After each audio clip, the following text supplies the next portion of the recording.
السلام عليكم ابطال المجد، عاملين ايه يا وحوش الدراسات؟ يا رب دايما تكونوا في افضل صحه وافضل حال. بصوا بقى، الفيديو ده مهم جدا جدا جدا، لو ركزت معايا فيه هتفهم الدرس كله من غير ما تتعب. ويلا بينا صلي على النبي ونبدا على طول. نخش في الموضوع على طول. نخش في الموضوع. ويلا بينا نركز في الدرس الاول، بيتكلم عن توزيع السكان بتاع القاره الافريقيه. طب بعد كل درس فيه تمهيدي، يعني بيفهمك انت داخل عليه او الدرس بيتكلم عن ايه. بنتكلم عن، بقول لك ان قاره افريقيا عدد سكانها في تزايد مستمر، فانت كده عرفت اول معلومه ان عدد قاره افريقيا او عدد سكان قاره افريقيا العدد السكان بتاعها بيزيد. فهل تعلم ما هو عدد سكان قاره افريقيا؟ هنعرفه الدرس ده. والان عدد سكان برضه هنعرفه الدرس ده. قبل 15 سنة كان عدد السكان عامل ازاي؟ برضه هنعرفه في الدرس ده.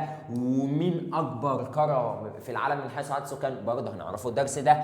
وليه أصلا في اختلاف بين سكان القارات؟ يعني ليه قارة آسيا مش زي قارة أفريقيا، مش زي قارة أوروبا، مش زي قارة أمريكا الشمالية؟ كل ده هنعرفه الدرس ده.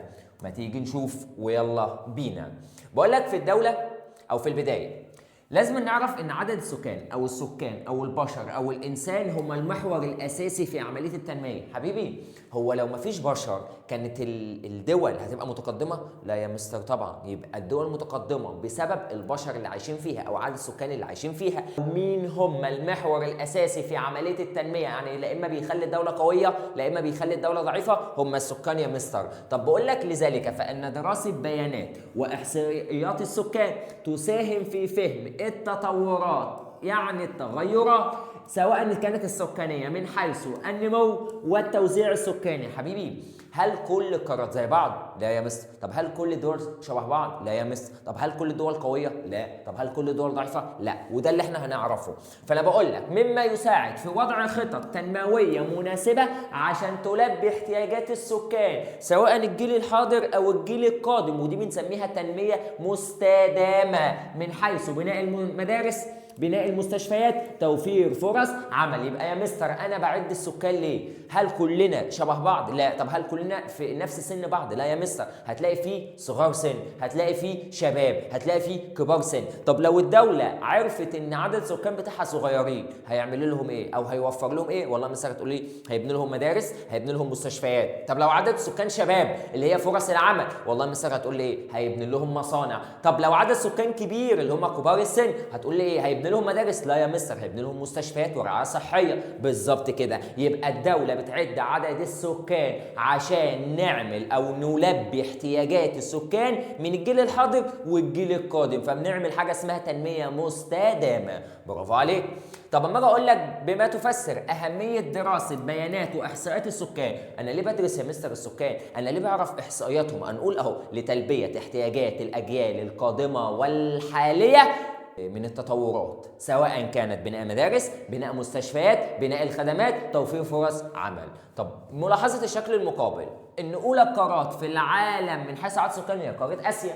طب الثانية هي قارة افريقيا. طب الثالثة هي اوروبا. طب الرابعة امريكا الشمالية. الخامسة امريكا الجنوبية. السادسة استراليا او الاوقيانوسية. طب السابعة القارة القطبية الجنوبية، ودي غير مأهولة بالسكان، يعني ما فيش حد عايش فيها اصلا. يبقى كده عرفنا اول معلومة ان قارة اسيا تعد هي المرتبة الأولى عالميا من حيث عدد السكان. يبقى الأولى قارة آسيا، الثانية أفريقيا. الأولى آسيا، الثانية أفريقيا. يبقى قارة آسيا في المرتبة الأولى. طب أفريقيا في المرتبة الثانية. طب سؤال هنا، دلوقتي آسيا هي أكبر قارات العالم سكان. طب مثلا من 100 سنة كانوا عاملين إزاي يا مستر؟ وكان أكبر قارة هي ايه؟ وايه اللي حصل عشان يبقى فيها فرق كبير ما بين قارة اسيا وقارة افريقيا؟ كل ده احنا هنعرفه في الدرس ده. طب تعالى تطور السكان في قارة افريقيا. بقول لك ان عدد سكان قارة افريقيا في سنة 2023 كان عدد سكانها 1.5 مليار نسمة. نسمة يعني شخص. يبقى كان في قارة أفريقيا عدد سكانها في سنة 2023 كان 1.5 مليار نسمة، يعني 1.5 مليار شخص، بما يعادل خمس، يعني 1/5 سكان العالم. وكنت راسمها لك في المذكرة بصورة بيتزا. لو أنت جبت بيتزا قطعتها 5 حتت، 5 قطع، قارة أفريقيا تمثل خمس، هيبقى 4، فالأربعة ده هم سكان العالم. تمام. طب ايه اللي حصل يا مستر؟ فان عدد سكان قاره افريقيا من المتوقع انا بتوقع، انا بفرض خطه، بعمل خطه عشان ان شاء الله في سنه 2050 هيكون عدد سكان قاره افريقيا 2.4 مليار نسمه. طب انا بقول لك كنت فوق 1.5 مليار. طب ان شاء الله سنه 2050 هيكونوا 2.4 مليار. طب ده يا مستر ايه الفرق الكبير ده؟ طبعا هتقول لي يا مستر ده في فرق كبير، ده بما يعادل 1 مليار واحد هيزيد من خلال 2023 لحد 2050. ايوه وهنعرف ليه دلوقتي. طب ملاحظه الشكل المقابل، بقول لك ايه؟ ان هنا مليار نسمه يعني عدد السكان، فما اجي اقول لك سنه 1975 كان عدد السكان كان 41. طب 1985 بعدها بالظبط ب10 سنين بقى 55. طب 95 بقى 73. طب 2005 بقت 93. طب 2015 بقى 18. طب 2025 بقى 52. طب 2025 كان 91. طب 2050 يا مستر يا لهوي ده كان 6 و45. شوف الفرق. يبقى عدد السكان بيتزايد ولا بيتناقص؟ والله مستر هتقول لي يا مستر بيتزايد. ده كل 3 عقود حبيبي. كلمة عقد يعني 10 سنوات. طب بقول لك 3 عقود يبقى كل كام سنة؟ 30 سنة. يبقى 30 سنة هنبتدي من أول 1975 لحد 2005. إن 1975 كان عدد السكان 41. طب 2005 كان 93. طب شوف الفرق يا مستر. يبقى يتزايد عدد السكان أو يتضاعف عدد السكان في القارة الإفريقية كل 3 عقود يعني، والعقد 10 سنين يبقى 10 و10 يبقى 30 سنة. 1975 لحد 2005 اللي هيحصل يا مستر. تعالى بقى ناخد أكبر الدول الإفريقية من حيث عدد السكان. أكبر دولة إفريقية من حيث السكان دولة نيجيريا. هي دولة نيجيريا. أكبر عدد في السكان هي دولة نيجيريا. ايه الثانية؟ اثيوبيا. ايه الأولى؟ نيجيريا. ايه الثانية؟ اثيوبيا. ايه الثالثة؟ مصر. يبقى نيجيريا، اثيوبيا، مصر. تاني نيجيريا، اثيوبيا، مصر. يبقى الاولى من حيث عدد السكان يا مستر هي نيجيريا، الثانيه يا مستر هي اثيوبيا، الثالثه يا مستر هي مصر. والارقام طبعا مش عليك للاطلاع فقط. طب ايه يا مستر اللي خلى عدد السكان في تزايد مستمر؟ ايه اللي خلى السكان في زياده سكانيه؟ اول والله يا مستر في حاجة اسمها الزيادة الطبيعية. الزيادة الطبيعية يعني من اللي عند ربنا، وفي حاجة اسمها الزيادة الغير الطبيعية اللي بنسميها الهجرة. صلى على النبي وركز معايا. الزيادة الطبيعية هي الزيادة الناتجة عن الفرق بين عدد المواليد وعدد الوفيات في فترة معينة. يعني مثلا 100 واحد اتولد، 50 منهم مات، هيبقى كام يا مستر؟ 100 اتولدوا، 50 منهم ماتوا. يا مستر ده سهله جدا، هيبقى 50. ال50 دي بنسميها زياده طبيعيه. يبقى اما اقول لك ايه هي الزياده الطبيعيه؟ هو الفرق بين معدل مواليد وكمان الوفيات. هو الفرق بين معدل مواليد وكمان الوفيات في فترة زمنية. يعني مثلا 10 اتولدوا، 7 منهم ماتوا، هيبقى كام؟ 3. طب ال3 دول عايشين ولا ميتين؟ لا عايشين يا مستر، يبقى دي اسمها الزيادة الطبيعية. طب تاني نقطة، في حاجة اسمها الزيادة الغير الطبيعية اللي بنسميها الهجرة.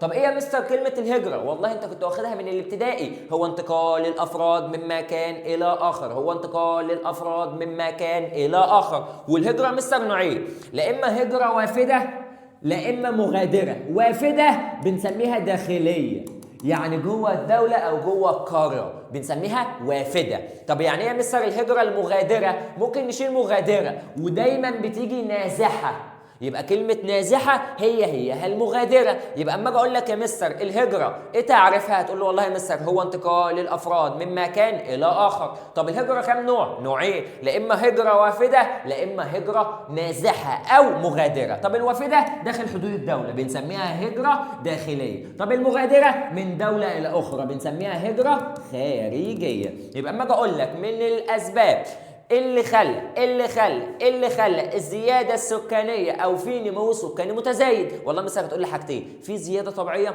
وزياده غير طبيعيه. الزياده الطبيعيه اللي هي الفرق بين معدل مواليد وكمان الوفيات. طب ايه يا مستر الزياده الغير طبيعيه اللي بنسميها الهجره؟ طب يعني ايه الهجره؟ هو انتقال للافراد من مكان الى اخر، وفي نوعين هجره، لا اما هجره وافده لا اما هجره مغادره او نازحه. الوافده جوه الدوله، طب النازحه خارج حدود الدوله. طب تعالى نفهم يعني ايه جمله الزياده الطبيعيه. حبيبي مش قلت لك ان الزياده الطبيعيه هو الفرق بين معدل المواليد والوفيات؟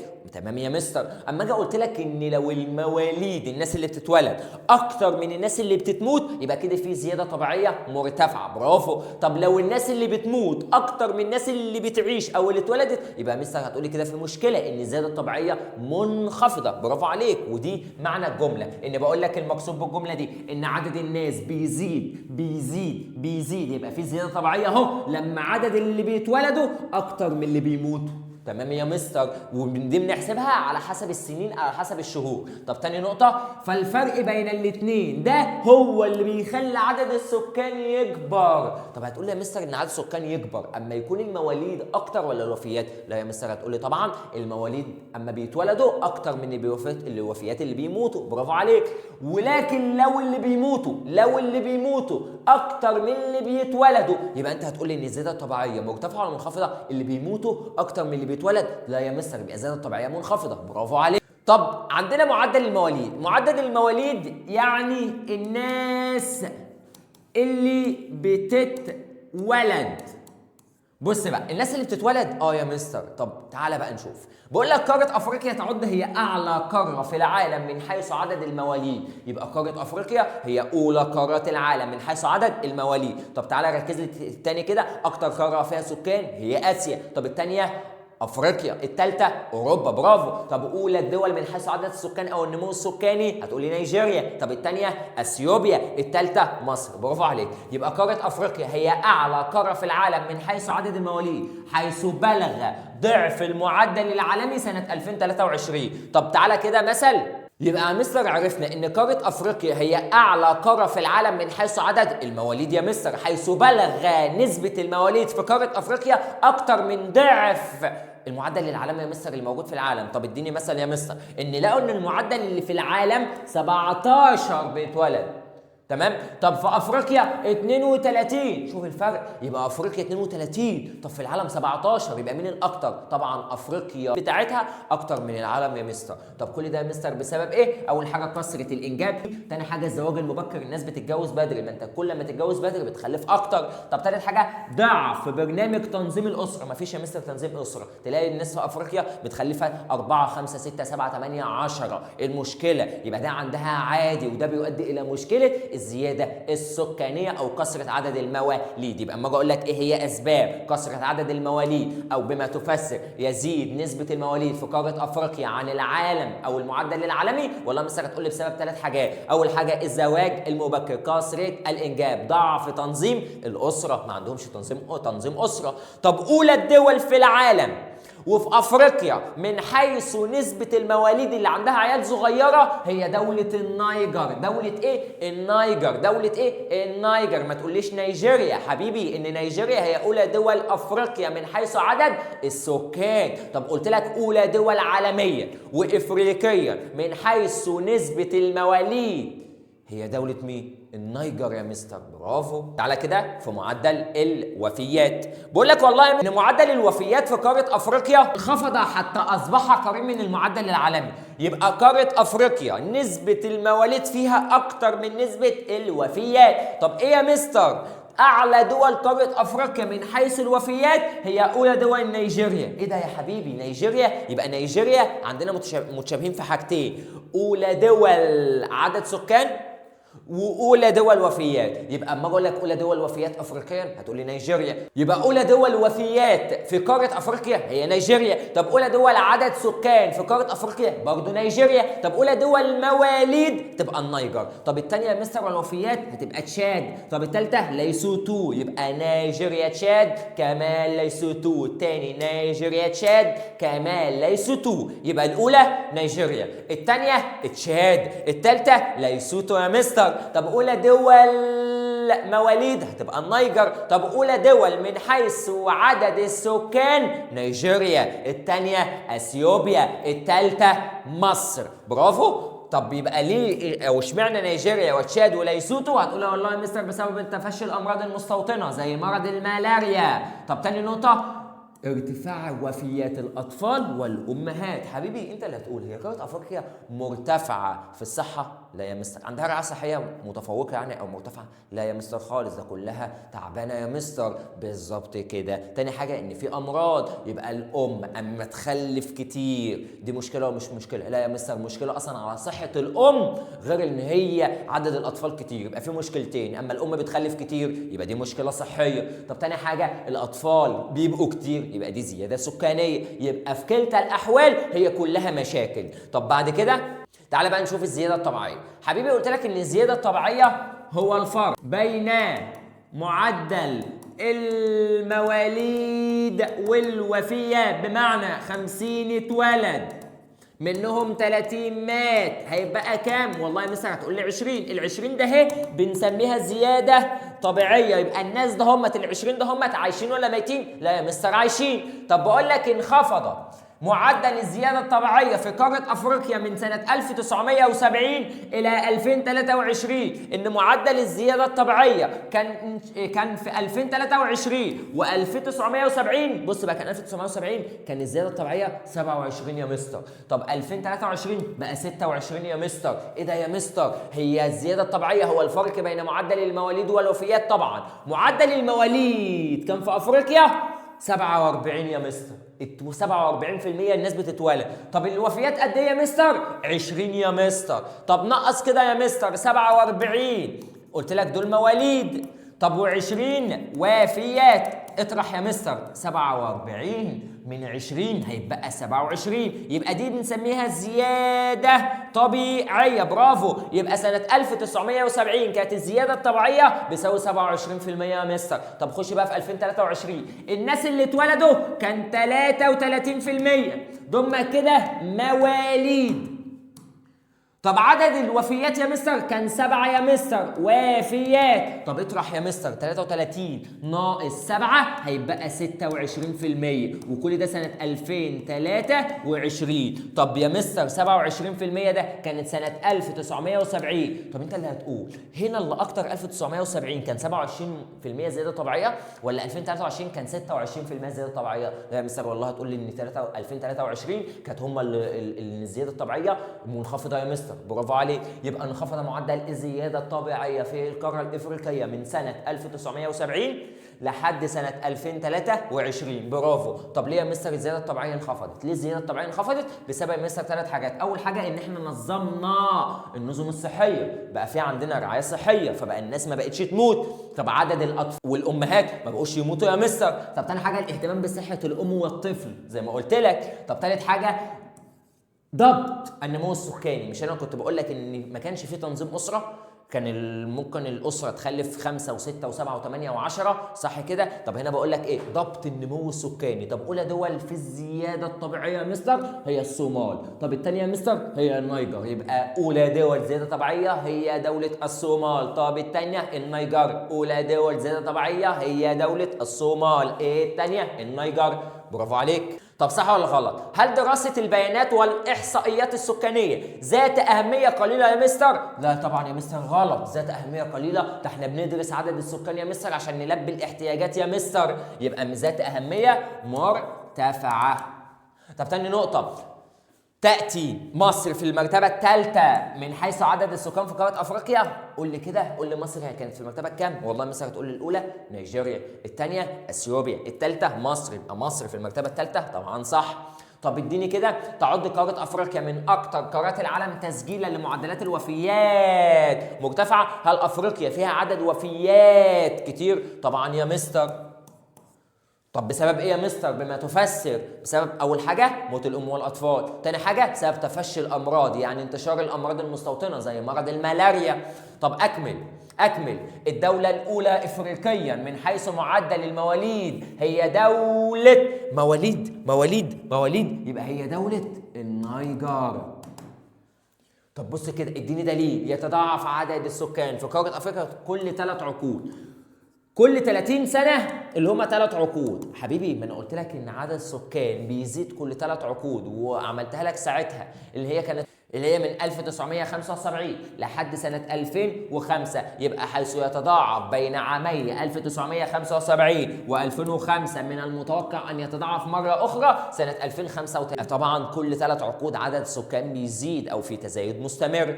طب تاني حاجة، بما تفسر ارتفاع معدل المواليد في قارة أفريقيا. قلت لك المواليد مرتفعة في قارة أفريقيا ليه يا مستر؟ بسبب 3 حاجات. أول حاجة الزواج المبكر، تاني حاجة كثرة الإنجاب، ضعف برامج تنظيم الأسرة. برافو عليك، يبقى ده سبب إن خلى المواليد في تزايد مستمر أو عدد المواليد بيكتر. كده عندنا حاجة اسمها الهجرة. طب إيه يا مستر الهجرة دي؟ والله يا مستر الهجرة هو انتقال الأفراد من مكان إلى آخر. طب الهجرة يا مستر بص كنت أنت خدتها، لازم تكون عارف إن الهجرة الداخلية من الريف إلى المدن بتؤثر سلبا يا مستر، لأن الناس لما بتكون في الريف وتروح المدينة ده بيؤثر على المدينة بسبب أو هيؤدي إلى انتشار العشوائيات. تاني حاجة يا مستر الضغط على الخدمات. هو أنت لما تكون مثلا في طنطا تمام ورحت مثلا القاهره، هو عدد السكان كده زاد فين؟ في طنطا ولا القاهره؟ لا مثلا تقول لي البلد اللي انا رايحها، المحافظه اللي انا رايحها، يبقى القاهره. طب تاني حاجه مش انت هتروح عايز تدخل مدارس؟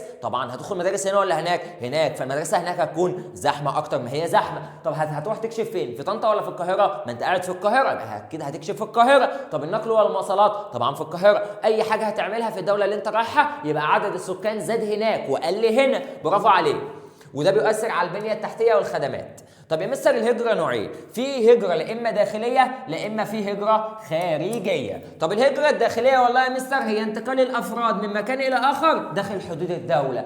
طب بص بقى الهجرة الخارجية هي انتقال الأفراد من دولة إلى دولة أخرى. مثلا سبت مصر رحت السعودية، سبت السعودية رحت الإمارات، سبت الإمارات رحت فرنسا. من دولة لدولة يبقى خارجية طبعا يا مستر. طب إيه يا مستر الهجرة الخارجية؟ والله يا مستر بيقول لك إن تؤثر الهجرة الخارجية في نمو وتوزيع السكان في القارة الواحدة. بص بقى، قلت لك إن الهجرة كام نوع؟ والله يا مستر هتقول لي نوعين، لا إما هجرة وافدة لا إما هجرة نازحة أو مغادرة. وافدة يعني داخلية، مغادرة أو نازحة يبقى خارجية.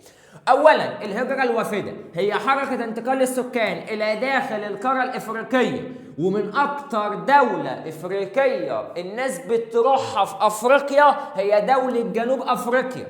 يبقى أكتر دولة في نسبة المهاجرين لجذب السياح في القارة الإفريقية جنوب افريقيا. يبقى اولى الدول في الهجره الوافده جنوب افريقيا. طب اولى الدول في الزياده الطبيعيه الصومال ثم النيجر. طب اولى الدول في عدد المواليد تبقى دوله النيجر. طب اولى الدول في حيث عدد السكان نيجيريا، اثيوبيا، مصر. طب اولى الدول من حيث عدد الوفيات نيجيريا، تشاد، ليسوتو. برافو عليك.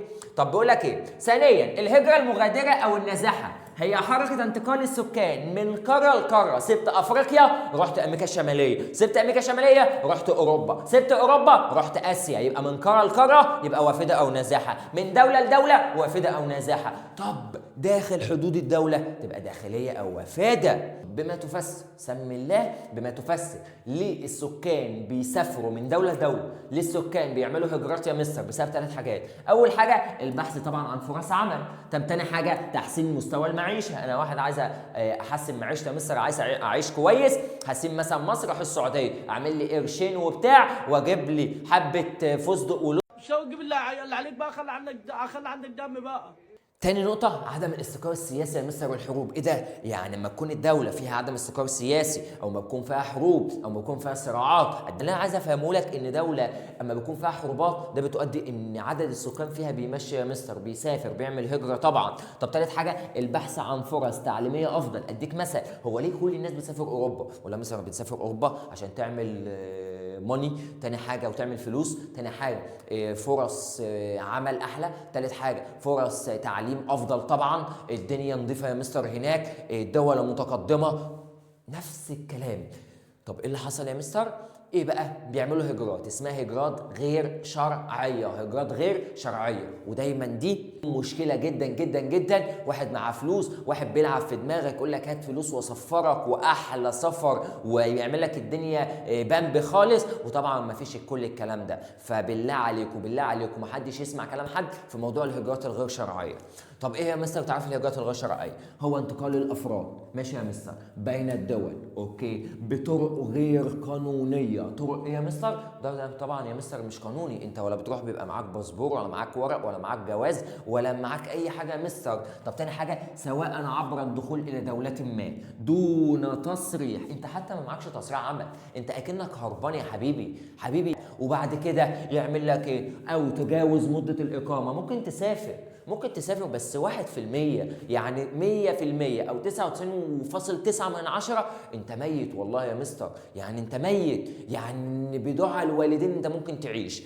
طب بعد كده ويلجأ إليها الكثير من سكان القارة الإفريقية. يبقى اما أجي أقول لك إيه يا مستر تعريف الهجرة غير شرعية؟ هتقول لي والله يا مستر هو انتقال الأفراد، ماشي، من دولة إلى أخرى بوسائل غير قانونية، ده مش قانوني، وبدون تصريح يا مستر، ولو دخلت ممكن تتجاوز مدة الإقامة.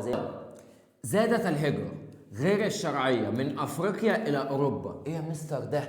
الناس في أفريقيا بتسافر هجرة غير شرعية إلى أوروبا؟ طبعا. إيه النتيجة يا مستر اللي هتحصل؟ هيؤدي إلى عدم الاستقرار السياسي.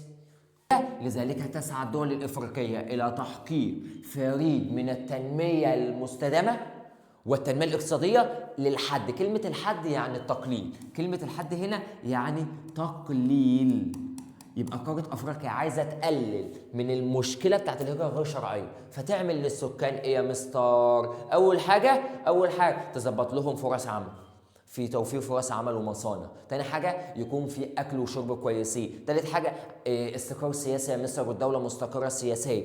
طب تعالى إيه يا مستر الأخطار اللي بتواجه عدد كتير جدا في الهجرات الغير شرعيه؟ 3 حاجات انت بتواجهها. اول حاجه الغرق في البحر، لان قلت لك اكتر حاجه انت بتواجهها اول حاجه الغرق في البحر، لما انت قلت لك 99.9% انت غرقان، انت ميت. تاني حاجه اهو حرمانهم من حقوقهم في الدول التي يهاجرون اليها. حبيبي انت مثلا رايح لدوله، اكيد سكان الدوله مش هيعاملوك انت كويس. ليه؟ هيعاملوا سكان الدوله بتاعتهم، قرايبهم، اصحابهم، الناس اللي من الدوله، لانك انت رايح جديد. هل انت هتكون مستقر؟ لا يا مستر مش مستقر طبعا، لا اما مضطهد، لا اما في عنصريه، شغل مش احسن حاجه، كل ده يا مستر موجود. حاجه طبعا الاستغلال، يقول لك هات 400 500 الف جنيه عشان اسفرك.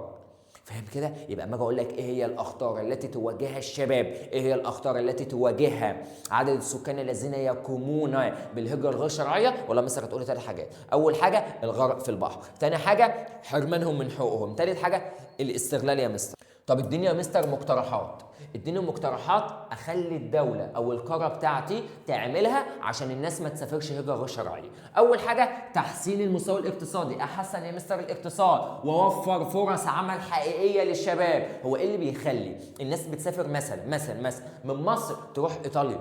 هتقول يا مستر نشر الوعي بمخاطر وعواقب الهجره غير الشرعيه. ابدا يا مستر اتكلم واقول. طب ثالث حاجه اهو دعم المشروعات الصغيره والمتوسطه، اروح لمشروع يا مستر صغير وادعمه يا مستر، واقف جنبه عشان يشد حيله وعمره ما يفكر في هجره غير شرعيه او حاجه غلط. طب رابع حاجه اهو توعيه الشباب بمخاطر الموت في البحر، اجي اقول لك ان اغلبيه الناس بتموت في البحر، تمام. طب بعد كده او اخر حاجه بتوضح استغلال من عصابات الاتجار بالبشر، لان طب التقييم الثاني صح ولا غلط؟ تأتي قارة أفريقيا في المرتبة الأولى من حيث عدد السكان. طبعا يا مستر غلط، الأولى هي قارة آسيا، ممكن أفريقيا تشيل الأولى تحط الثانية. اثيوبيا المرتبة الثالثة من حيث عدد السكان. طبعا يا مستر غلط، اثيوبيا هي الثانية يا مستر.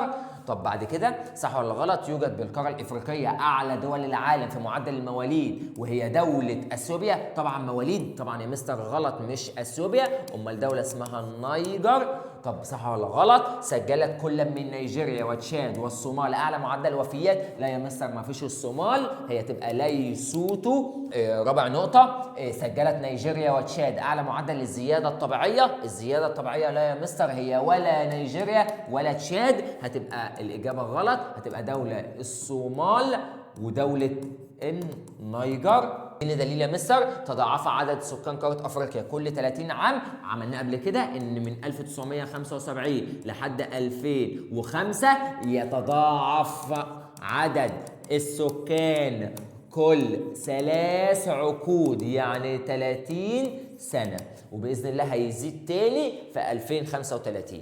طب صح ولا غلط؟ دراسة بيانات والإحصائيات السكان ذات أهمية قليلة يا مستر؟ لا طبعا غلط، ذات أهمية مرتفعة.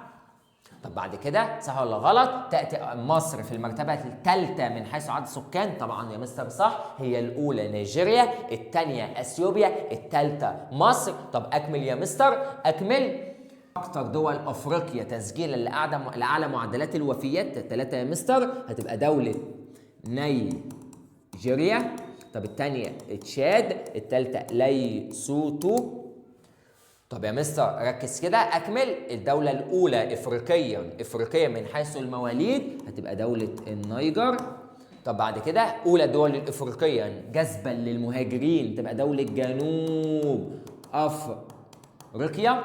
طب أكمل يا مستر. تنقسم الهجرة الخارجية إلى نوعين، لا إما الهجرة الخارجية بنسميها هجرة نازحة أو مغادرة. طب ما النتائج المترتبة يا مستر على الهجرة الغير شرعية يا مستر؟ بقول لك إيه أهو: ضعف البنية التحتية، عدم الاستقرار السياسي، حدوث الصراعات. يبقى ما اقول لك يا حبيبي بما تفسر أهمية دراسة بيانات وإحصائيات السكان هتقول له والله يا مستر لتلبية احتياجات السكان من بناء المدارس والمستشفيات وتوفير فرص عمل. طبعا يا مستر. طب بما تفسر تبلغ معدل المواليد في قاره افريقيا ضعف المعدل العالمي. والله يا مستر هتقول لي بسبب 3 حاجات. اول حاجه كثره الانجاب، تاني حاجه الزواج المبكر، تالت حاجه ضعف برامج تنظيم الأسرة يا مستر. طب خش السؤال اللي بعده. بما تفسر ارتفع معدل الوفيات. ليه يا مستر الوفيات موجودة في قارة أفريقيا يا مستر؟ هنقول أهو بسبب تفشي الأمراض المستوطنة زي مرض الملاريا. طب تاني نقطة يا مستر، موت أو وفاة الأم والأطفال. طب ايه يا مستر؟ بما تفسر انخفض معدل الزياده الطبيعيه في قاره افريقيا في الفتره بين 1970 ل 2023. والله يا مستر عشان عملنا 3 حاجات. اول حاجه مستر عملناها عدم الزواج المبكر، تاني حاجه وضع برامج تنظيم الاسره. طب بما تفسر وجود هجرة خارجية من قارة أفريقيا، إيه يا مستر الأسباب اللي خلى فيه هجرة خارجية من قارة أفريقيا إلى قارة أوروبا؟ إيه الأسباب؟ أول حاجة توفير فرص عمل، تاني حاجة تحسين مستوى المعيشة، تالت حاجة وجود الصراعات وعدم الاستقرار. طب رابع نقطة يا مستر توفير فرص تعليمية أفضل. يا مستر حدد الأثر الناتج، يعني ما النتائج المترتبة على الهجرة الغير الشرعية من أفريقيا إلى أوروبا؟ النتيجة يا مستر هتؤدي يا مستر عدم الاستقرار، هتؤدي إلى إيه؟ زيادة عدد السكان في قارة أوروبا، ودي طبعا مشكلة. طب تاني يا مستر نقطة وجود بعض المخاطر زي الغرق في البحر، زي الاستغلال، زي حرمانهم من حقوقهم. طب بما تفسر ارتفع معدل المواليد في قارة أفريقيا، قلنا طبعا بسبب الزواج المبكر، كثرة الإنجاب، عدم تنظيم الأسرة. اكتب ما تدل إليه العبارة. أولى دول قارة أفريقيا من حيث عدد السكان هتبقى دولة نيجيريا. طب اكتب ما تدل الى العباره. هي انتقال الافراد من الدول بطريقه غير قانونيه عبر الدخول الى دوله ما، دي بنسميها الهجره الغير شرعيه. طب يا مستر اكتب ما تدل الى العباره. اولى الدول الافريقيه جاذبه للمهاجرين. اكثر دوله افريقيا في عدد نسبه المهاجرين اللي بيروحوا اليها جنوب افريقيا. طب يا مستر تعالى بقى نشوف توزيع السكان في القاره الافريقيه. نخش في الموضوع على طول، نخش في الموضوع.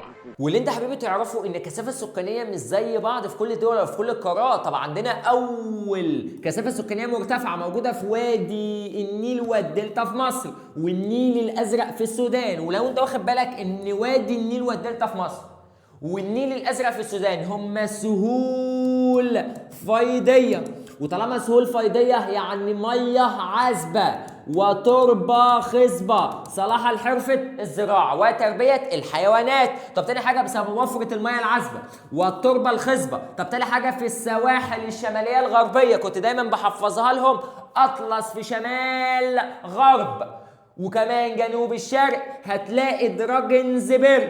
طب الاتنين ده هما السواحل الشماليه الغربيه والسواحل الجنوبيه الشرقيه، هما الاتنين مناخ معتدل، ودي فيه ميه عذبه ودي فيها ميه عذبه. طب انت اللي هتقول الميه العذبه اللي معتمده هنا واللي معتمده هنا على مياه الامطار، يبقى اما اجي اقول لك السواحل الشماليه الغربيه والجنوبيه الشرقيه بسبب اعتدال المناخ ووفره الميه العذبه ووفره التربه الخصبه، لان الميه العذبه معتمده على مياه الامطار. طب تاني حاجه اكتر مدينتين في افريقيا من حيث عدد السكان اكتظاظا يعني زحمه جدا، لاجوس في نيجيريا والقاهره في مصر. لاجوس في نيجيريا والقاهره في مصر، ودول اكتر مناطق اكتظاظا بالسكان. النتيجه يا مستر هيؤدي الى الضغط على الموارد والخدمات. طب هيؤدي ان الدوله عايزه تعمل خطط تنمويه اقتصاديه عشان تخلي الدول ده او المدن ده متوزعه بالسكان بطريقه عادله. عندنا كثافه سكانيه مصر متوسطه، هي اماكن متفرقه داخل القاره وسواحلها في مناطق استخراج المعادن، يعني استخراج المعادن من باطن الارض والطاقه الاحفوريه اللي هي الفحم والبترول والغاز الطبيعي، وفي مناطق المرتفعات، لان انت عارف ان في افريقيا عند دائره الاستواء عند هضبه الحبشه وهضبه البحيرات الاستوائيه الناس بيقعدوا يتمركزون فوق يا مستر بسبب اعتدال المناخ. برافو عليك. طب يا مستر كثافه سكانيه منخفضه في مناطق الرعي والزراعه عند حشائش السافانا والاستبس، لان السافانا ما بتكونش موجوده الا لما الدنيا بتكون حاره. عند الغابات الاستوائيه فيقل طبعا فيها عدد السكان يا مستر. طب كثافه سكانيه منخفضه يا مستر خالص يا مستر في المناطق الصحراويه. طب ليه يا مستر الناس بتقل في الصحراء؟ ان ندره المياه العذبه مفيش ميه والظروف المناخيه السيئه. طب يا مستر يقل عدد سكاننا عند مناطق المستنقعات ليه يا مستر؟ بسبب صعوبه الحركه، انا مش عارف اتحرك. تاني حاجه قله الانشطه الاقتصاديه وانتشار الامراض. طب يا مستر ايه هي اسباب المشكله السكانيه؟ هم 3 اسباب. اول مشكله يا مستر ان عدد السكان كبير بشكل لا يتناسب مع النمو الاقتصادي، ان لما يكون عدد السكان اكتر من الموارد فدي يا مستر دي مشكله. طب اديك مثل، انا معايا كام قلم؟ هتقول لي والله مستر قلم واحد ومعايا 5 6 افراد. طب انا عايز اقسم القلم ده على 5 6 افراد، هينفع؟ لا يا مستر. مين الاكتر؟ اكيد عدد السكان، يبقى دي مشكله سكانيه. يبقى المشكله السكانيه اما بيكون عدد السكان اكتر من الموارد يبقى دي مشكله سكانيه. طب تاني حاجه سوء توزيع السكان داخل بعض الدول الافريقيه، ان في مدينه او في دوله في افريقيا زحمه يا مستر قوي، وفي دوله تانية رايقه يا مستر قوي، وفي دوله ثالثه ما فيهاش يا مستر حد. طب بعد كده ارتفاع نسب فئه صغار السن. طب يا مستر ان فئه صغار السن هي نسبه او فئه غير منتجه، يعني مش بتشتغل. وانت فهمت وعرفت ان اولى قارات من حيث عدد المواليد هي قاره افريقيا. طب اولى الدول من حيث عدد المواليد تبقى دوله النيجر، وتحتاج الى توفير. هو الاطفال بيحتاجوا ايه؟ اول والله مستر بناء مدارس، اوكي، بناء مستشفيات، توفير رعايه صحيه، كل الكلام ده موجوده. طب يا مستر نتائج المشكله السكانيه، نتائجها اول نقطه زياده ضغط على خدمات. انت بتروح تلاقي الدنيا زحمه فالدنيا مش مستحمله. تاني حاجه زياده استهلاك الموارد الطبيعيه مثل الميه العذبه. انت ما يكون في عدد سكان كتير فانت بتستهلك موارد اكتر، عايز تاكل كتير، عايز تشرب كتير، ليه؟ مع عدد سكان كتير فزياده الطلب على الحاجات دي بيكون كتير يا مستر فما بيكفيش اصلا. تاني حاجه نقص نصيب الفرد من الموارد الطبيعي، ان نصيبك كانت مثلا معاك كوبايه ميه وانت هتشربها هتشبعك وكل حاجه، جه اخوك واختك عايزين يشربوا معاك هتكفيك؟ لا يا مستر، انت كده نصيبك زاد ولا قل؟ طبعا يا مستر قل. ليه قل؟ بسبب ان عدد سكان يا مستر زاد اهو. وتهديد تحقيق الامن الغذائي والمائي، انت الاكل ما بقاش يكفيك والميه ما بقاش تكفيك، ودي بتؤدي او دي من ضمن الاسباب بتاعه الزياده السكانيه. طب يا مستر ايه يا مستر اساليب حل المشكله؟ احل المشكله دي ازاي؟ اول حاجه اقامه العديد من المشروعات الاقتصاديه. اعمل مشروعات يا مستر دخل قومي تجيب فلوس لسد حاجات السكان من الغذاء والماء. طب تاني حاجه اضع خطه لخفض معدل المواليد عن طريق تنظيم الاسره. قلت لك ان لما تكون في زياده يا مستر سكانيه كل ده بسبب كثره الانجاب والزواج المبكر، فانا اعمل ايه؟ انظم الاسره مستر، اجيب 1 اجيب 2 اجيب 3 بالكتير. تاني نقطه يا مستر اضع خطه لخفض معدل المواليد عشان اظبط يا مستر الاسره، بدل ما كنت بخلف 6 7 8 لا يا مستر اخلف 1 2 3 بالكتير قوي. طب ثالث نقطه الاهتمام بدعم المراه، سواء ادعمها اجتماعيا وتوفير فرص تعليم افضل ليها وتوفير فرص عمل، اخلي المراه مستر تساعد في المجتمع، فما خليهاش تبقى في زواج مبكر كتير، لان في اوروبا عندها حاجه كويسه جدا ان المراه موجوده في سوق العمل وبتتعلم او عندها فرص تعليم افضل، فما بتفكرش في الزواج مبكرا اصلا، فما بتخلفش كتير، فعندهم تنظيم اسره. طب رابع نقطه رفع سن الزواج ووضع قوانين تجرم الزواج المبكر، ما خليش في زواج مبكر خالص. طب خامس نقطه انشاء مدن جديده يا مستر. طب اعمل ايه او بما تفسر يا مستر اما اعمل مدن جديده؟ والسؤال ده مهم جدا. اما اعمل مدن جديده هيؤدي ان انا اوزع السكان بطريقه متساويه جدا يا مستر على باقي الدول القاره الافريقيه. طب عندنا يا مستر هنا تعريفين هما مش عليه بس اعرفهم، عندنا حاجه اسمها الامن الغذائي والامن حاجه اسمها الامن المائي. طب يعني ايه يا مستر امن غذائي؟ هو حصول جميع السكان من الغذاء الكافي الذي يلبي احتياجاته الغذائيه في الحاضر والمستقبل، فدي كده بنعمل تنميه مستدامه انك تاكل سواء دلوقتي سواء بعدين بطريقه امنه، يبقى ده اسمه امن غذائي. طب ايه هو الامن المائي؟ هو حصول جميع السكان وتلبيه احتياجاتهم الغذائيه من الماء الجيد والكافي.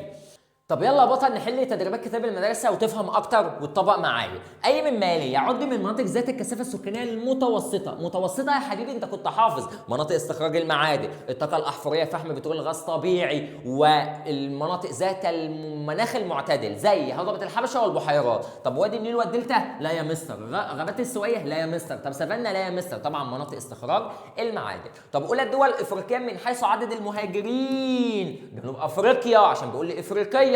طب معدل الزياده الطبيعيه في قاره افريقيا مقارنه بالمعدل العالمي؟ قاره افريقيا 32%. طب العالمي كان 17%. طب يا مستر مين اكتر؟ طبعا افريقيا، يبقى كثافه سكانيه او زياده طبيعيه مرتفعه جدا. بما تفسر تعاني قاره افريقيا من مشكله الزياده السكانيه او المشكله السكانيه بسبب ايه يا مستر؟ اول حاجه قله الخدمات، تاني حاجه عدم توفير فرص عمل، تالت حاجه ضعف البنيه التحتيه، رابع حاجه عدم الاستقرار. يبقى هنقول ايه اهو؟ عدم الاستقرار. تاني نقطه ضعف البنيه التحتيه. تالت حاجه عدم توافر فرص عمل للشباب. رابع حاجه عدم وجود مستوى معيشي. طب اكتب براحتك، ما كل دي مشاكل سكانيه، مثل قله نصيب الفرد من الخدمات. طب ارتفاع معدل المواليد في قاره افريقيا. ليه المواليد؟ بسبب 3 حاجات. اول حاجه الزواج المبكر، كثره الانجاب، اهو عدم تنظيم الاسره. طب يا مستر هجرة السكان في قاره افريقيا او من قاره افريقيا ليه؟ والله مستر هتقول لي بسبب 3 حاجات. اول حاجه توفير فرص عمل. طب تاني حاجة تحسين مستوى المعيشة. طب تالت حاجة عدم الاستقرار والحروب والصراعات. طب رابع نقطة اهو فرص تحسين مستوى التعليم والصحة. طب ندرة السكان في المناطق الصحراوية. ليه السكان بيقلوا في المناطق الصحراوية؟ أول حاجة سبب ندرة المياه العذبة والتربة الخصبة، وبسبب الظروف المناخية القاسية والسيئة. طب اكتب مقترح. اول حاجه الهجره غير شرعيه في افريقيا. اديني مقترحات يا مستر عشان نخلي الناس ما تسافرش. اول حاجه والله يا مستر اوفر لهم فرص عمل، تاني حاجه تحسين الدخل القومي، تالت حاجه تحسين مستوى المعيشه، اوفر خدمات يا مستر، اظبط البنيه التحتيه. طب ايه تاني يا مستر؟ اساعد المشروعات او دعم المشروعات الصغيره والمتوسطه. طب خامس نقطه الوعي بالخطوره يا مستر زي الغرق والاستغلال وحرمانهم من حقوقهم، كل الكلام ده. طب اديني مقترح يا مستر سوء توزيع السكان. طب اما يكون في سوء توزيع السكان يا مستر اعمل ايه يا مستر؟ ابني يا مستر ابني مدن عشان اظبط عدد السكان واوزع عدد السكان بطريقه امنه ومتساويه يا مستر. وبكده خلصنا تدريبات كتاب. اشوفك على خير يا صديقي والسلام عليكم.